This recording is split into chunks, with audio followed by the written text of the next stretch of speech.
Hello everyone, स्वागत है आप सबका इस डेली वोकैबुलरी सीरीज की आज की वीडियो में। अगर आपने चैनल को अब तक सब्सक्राइब नहीं किया तो सब्सक्राइब जरूर कर लीजिए। ऑल नोटिफिकेशन वाले आइकन को दबा लीजिए। इससे जैसे ही वीडियो अपलोड होगी आपके पास उसका नोटिफिकेशन आ जाएगा।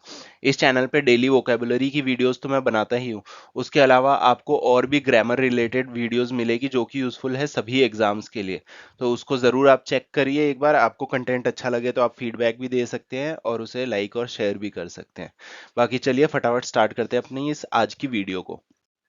पहला वर्ड, देखिए पहले वर्ड से पहले मैं आपको एक चीज बता दूं। ये वर्ड था फसाइल। ये हमने कल किया था।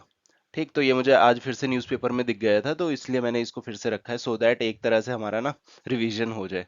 तो फसाइल का मीनिंग क्या होता है ये मैंने अच्छे से कल एक्सप्लेन किया था। अगर आपको पता है तो आप कमेंट्स बॉक्स में बता सकते हैं। अगर आपको नहीं भी बताना है तो आप अपने लिए इसको लिख लीजिए कि ये एक इम्पॉर्टेंट वर्ड है। जो वर्ड बार बार न्यूज़पेपर में दिखेगा उसी के चांसेस ज्यादा होते हैं एग्जाम्स में आने के। ठीक है, तो अब देखते हैं अपना पहला वर्ड आज का। ठीक, तो जो पहला वर्ड है हमारा वो है इम्पीटस। ठीक, यहाँ पे जो आपकी न्यूज़ है वो क्या है? Budget gives fresh impetus to clean energy schemes. ठीक है, तो नया इम्पीटस दिया है क्लीन एनर्जी स्कीम्स को, मतलब कुछ पॉजिटिव होगा, है ना? तो हम देख लेते हैं कि जो ये इम्पीटस है इसका मीनिंग क्या रहता है। ठीक, देखिए इम्पीटस को आप क्या बोलोगे? कोई ऐसी चीज जो एनकरेज करे किसी चीज को होने के लिए। ठीक है, समथिंग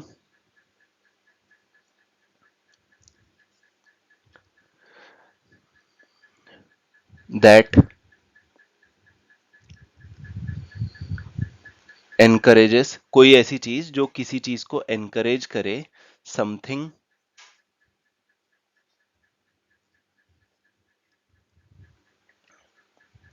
एल्स टू हैपन। ठीक है, तो जो बजट है इसने क्या किया है? फ्रेश मतलब नया इम्पीटस दिया है। तो मतलब बजट की वजह से नया इम्पीटस मिला है किसको? क्लीन एनर्जी स्कीम्स को। ठीक है, तो मुझे उम्मीद है आपको इम्पीटस का मतलब समझ आ गया होगा। अब देखते हैं कौन सा पार्ट ऑफ स्पीच है। ठीक, इम्पीटस जो है ये आपका होने वाला है नाउन। ठीक, अब इसके देख लेते हैं सिनोनिम्स क्या क्या है। एक आपका हो जाएगा कैटलिस्ट। कैटलिस्ट के बाद में दूसरा आपका मोटिवेशन। इससे आपको और ज्यादा क्लियर हो गया होगा इन सिनोनिम से कि इम्पीटस का मीनिंग क्या रहता है। ठीक, तो आपको बेसिकली आइडिया अगर रहेगा मीनिंग का तो आप सिनोनिम्स और एंटोनिम्स दोनों के दोनों आप बता सकते हो। ठीक है, अब एंटोनिम में क्या हो जाएगा? ये हो जाएगा ब्लॉक करना। ठीक, उसके बाद दूसरा आपका डिस्करेजमेंट हो जाएगा, लेकिन वो आप कर लोगे। एक अच्छा वर्ड बताता हूँ, हिंड्रेंस। ठीक, ये हो गए आपके एंटोनिम्स। तो मुझे उम्मीद है ये वर्ड भी आपको अच्छे से समझ आ गया होगा। बाकी अगर आपको इस वीडियो की पीडीएफ चाहिए तो इस टेलीग्राम चैनल को आप ज्वाइन कर सकते हो। इस पे आपको सभी वीडियोस के लिंक्स मिल जाएंगे। अपलोड होते ही इसकी पीडीएफ मिल जाएगी। कोई अपडेट्स वगैरह है तो वो भी मिल जाएगा। अब जो नेक्स्ट वर्ड है अपना वो है कॉन्वोल्यूटेड। इसको पढ़ने का, कॉन वो ल्यूटेड। ठीक है, a convoluted approach to job creation. ठीक है, ये भी बजट की बात हो रही है। तो मतलब बेसिकली आजकल ज्यादा बजट की बात हो रही है क्योंकि काफी सारी चीजें आई है, अच्छी बुरी, है ना? वो आपके हिसाब से आप जैसे भी देखना चाहें। ठीक है, तो कॉन्वोल्यूटेड का मीनिंग क्या रहता है? देखिए कॉन्वोल्यूटेड को आप कैसे बोल सकते हो कि extremely complicated and difficult to follow. ठीक है, मतलब कि जो अप्रोच है ना इस बार जॉब क्रिएशन की, ठीक है, वो थोड़ी सी कंफ्यूजिंग है, कॉम्प्लिकेटेड है, जिसको फॉलो करना थोड़ा सा मुश्किल हो जाएगा। ठीक है, ये बजट के हिसाब से। तो इसको लिखता हूं मैं,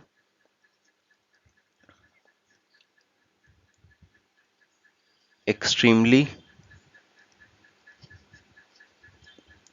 कॉम्प्लिकेटेड एंड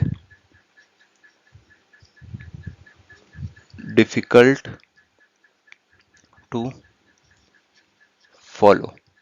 ठीक है, तो मुझे उम्मीद है समझ आ गया होगा ये आपको। अब देखते हैं कौन सा पार्ट ऑफ स्पीच है। ये अप्रोच के बारे में बता रहा है, तो बारे में बताने वाले वर्ड्स क्या होते हैं? एडजेक्टिव होते हैं। ठीक, बाकी आपको जैसा भी लग रहा हो ना, आप फीडबैक प्लीज दीजिए। इससे क्या होगा कि मुझे भी आइडिया रहेगा कि कैसा चल रहा है। ठीक, इसके बाद में आप इसके सिनोनिम्स देखेंगे तो वो हो जाएगा टैंगल्ड। कोई चीज टैंगल्ड होती है, जैसे हमारे पहले ईयरफोन्स नहीं आते थे वायर्ड वाले, वो टैंगल हो जाते थे बहुत आसानी से। तो उस हिसाब से आप इसको जज कर सकते हो। फिर आपका हो जाएगा बैफलिंग, कॉम्प्लिकेटेड है, ठीक है, बैफलिंग, ठीक है, ये हमारे हो जाएंगे सिनोनिम्स। इसके बाद जो हमारे एंटोनिम्स है वो है स्ट्रेट फॉरवर्ड।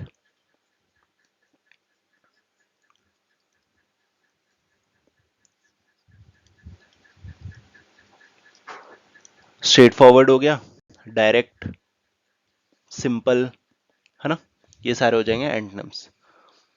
अब जो नेक्स्ट वर्ड है वो है हमारा मॉलिफाई, ठीक है। Centre tried to mollify only दो states where NDA alliances partners are in power. ये तो आपने देख ही लिया होगा, जो बजट एलोकेशन है, पता तो आपको लग ही गया होगा, बाकी इसमें क्या बोलेंगे, ठीक है। ये चीज ऑपोजिशन ने बोली है।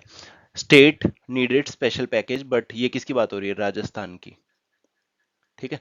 But it's name did not even come up in the speech, ये former chief minister Ashok Gehlot ने बोला है, जो राजस्थान के पिछले चीफ मिनिस्टर थे, उन्होंने बोला है, ठीक। तो हमारे लिए इंपॉर्टेंट है मॉलिफाई को देखना कि मॉलिफाई क्या होता है, ठीक।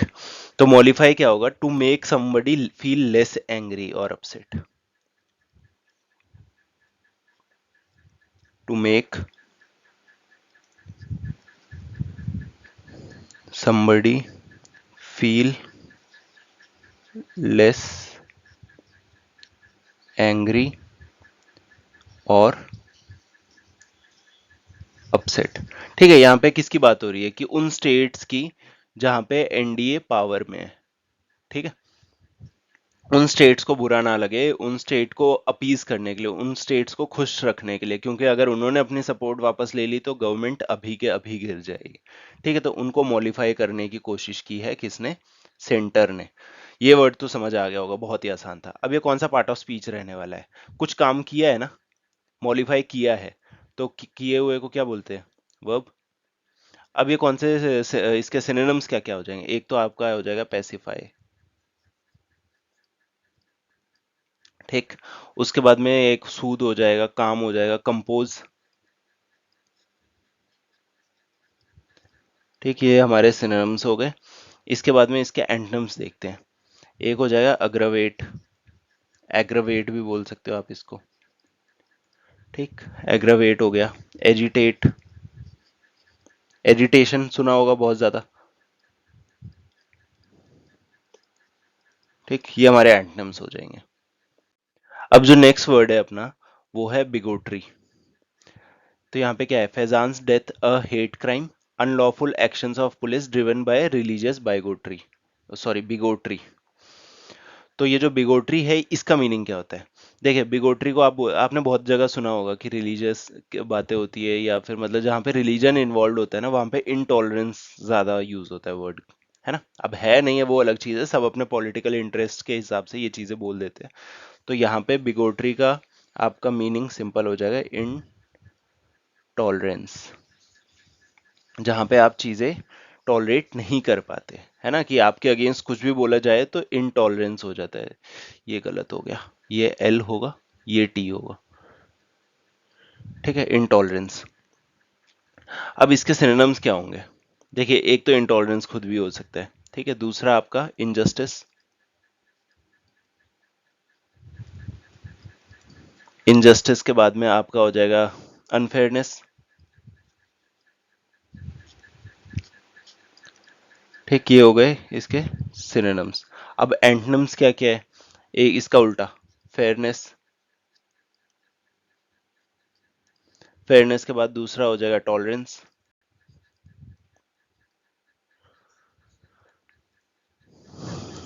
ठीक। अब ये कौन सा पार्ट ऑफ स्पीच है, देखिए जो बिगोट्री आपका ये होने वाला है नाउन, क्योंकि ये इस चीज का नाम है, ठीक। अब देखते हैं अपना लास्ट वर्ड।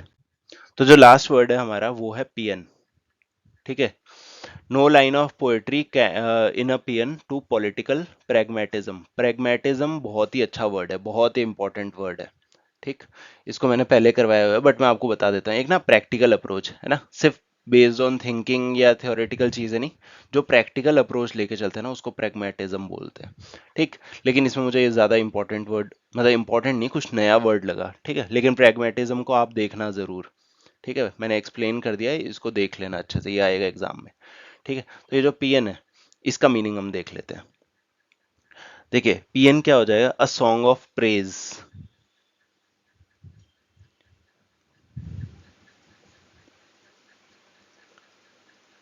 प्रेज या फिर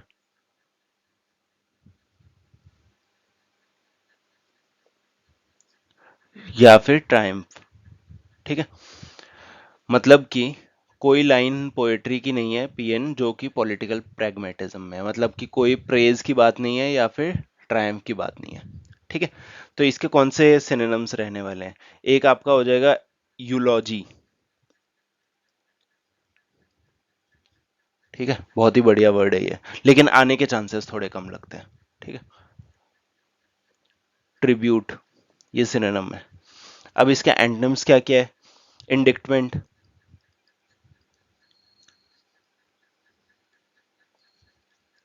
ठीक, और दूसरा हो जाएगा आपका रिब्यूक्स।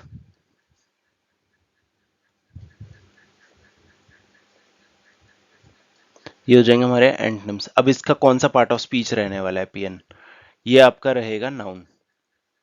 ठीक, तो बस यही था आज की वीडियो में, आप इसे लाइक जरूर करिए अगर आपको पसंद आई है। हम मिलते हैं अगली वीडियो में, और आप फीडबैक वगैरह भी जरूर दे दीजिए। Thank you.